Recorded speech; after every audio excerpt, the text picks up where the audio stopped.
Episode number 4. Let's go.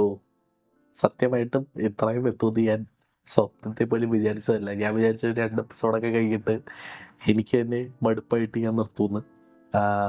So this is the 4th episode. At this point I am doing this daily. നിങ്ങളിത് കാണുന്ന ടൈമിൽ I would have already done around 10 episodes. That's a plan. 10 episode ഒരു ബഞ്ചായിട്ടുണ്ടാക്കിയിട്ട് daily release ചെയ്യുക എന്നുള്ളതാണ് plan. ഞാനിപ്പോൾ ഒരു cinema ഒരു ദിവസം തീർത്തിട്ട് ഈവനിങ് അല്ലെങ്കിൽ afternoon I make the video on it.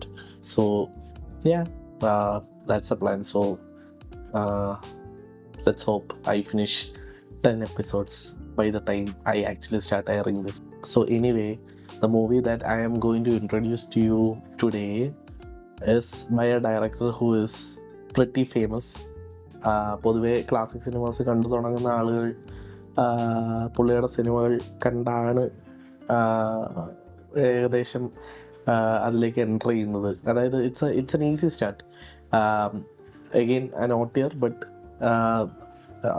പൊതുവേ എന്താ പറയുക, ആളുകൾക്ക്, നമ്മുടെ ജനറേഷനിലെ ആളുകൾക്കും കണക്ട് ചെയ്യാൻ പറ്റുന്ന സിനിമകൾ ഉണ്ടാക്കിയിട്ടുള്ള ഒരു ഡയറക്ടർ എന്ന രീതിയിൽ like he's pretty famous.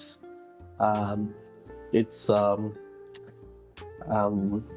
none other than the Anthony Perumbavar of Hollywood, the king of cameos, Alfred Hitchcock. So Alfred Hitchcockൻ്റെ നോർത്ത് ബൈ നോർത്ത് വെസ്റ്റ് എന്ന സിനിമയാണ്.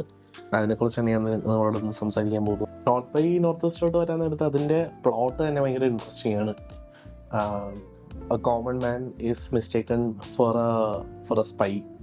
അപ്പോൾ എന്നിട്ട് ആ ആള് ആ ഒരു കോൺഫ്ലിക്റ്റിലൂടെ എങ്ങനെ നാവിഗേറ്റ് ചെയ്യുന്നു എന്നതാണ് ഈ സിനിമയുടെ ഒരു ഏകദേശ idea. But the way this is shot, the way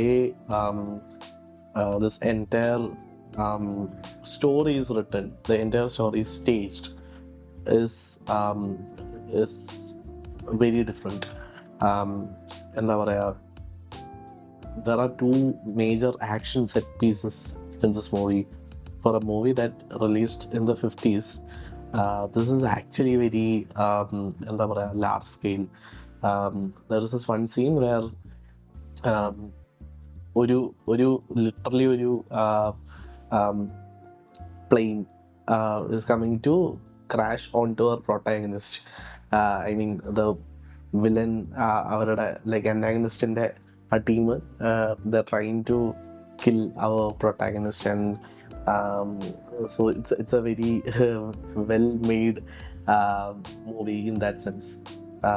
climax എടുത്താലും ലൈക്ക് അതിൻ്റെ സ്കെയിൽ എന്ന് പറയുന്നത്, അതിൻ്റെ ആ സെറ്റ് പീസ് സ്റ്റേജ് ചെയ്തേക്കുന്ന scale is very big. So for a movie from the 50s to do that, I think that is pretty revolutionary. And it's a 2 hour 20 minutes movie, but it's written in such a way that ഓരോ എന്താ പറയുക, like you don't get bored when you watch the movie. It keeps on giving you surprises. It keeps on എന്താ പറയുക, it keeps you hooked to the plot line. So I think the movie deserves a special mention for that. And if you're someone who has not watched any Hitchcockian movies, I would suggest this is a pretty good place to start. You can like പഴയ സിനിമകൾ കാണാൻ മടിയുള്ള ആളുകൾ ഉണ്ടാവും, പക്ഷേ this is a very എന്താ പറയുക, good movie to start with. Because ഇന്നത്തെ സിനിമകളുമായിട്ട് ഒരുപാട് സിമിലാരിറ്റീസ് ഉണ്ട് അന്നത്തെ ഹിച്ച്കോക്കിയൻ ഫിലിംസിന്. ദേ ആർ ഓൾ വെരി, ഇപ്പോഴത്തെ ത്രില്ലർ സിനിമാസ് പലതും ഹിച്ച്കോക്കിൻ്റെ സിനിമകളിൽ നിന്ന് ഒരുപാട് ഇൻസ്പയർഡ് ആണ്. അതായത് അന്നത്തെ പുള്ളി ഇൻട്രൊഡ്യൂസ് ചെയ്ത ത്രില്ലർ ടെംപ്ലേറ്റുകളൊക്കെ തന്നെയാണ് ഇപ്പോഴും നമ്മൾ ഫോളോ ചെയ്തുകൊണ്ടിരിക്കുന്നത്. So it is good in that sense. So yeah, watch it if you can. കണ്ടിട്ട് അഭിപ്രായം പറയുക, കമൻറ്റ് സെക്ഷനിൽ പറയുക, or you can DM me as well. But yeah,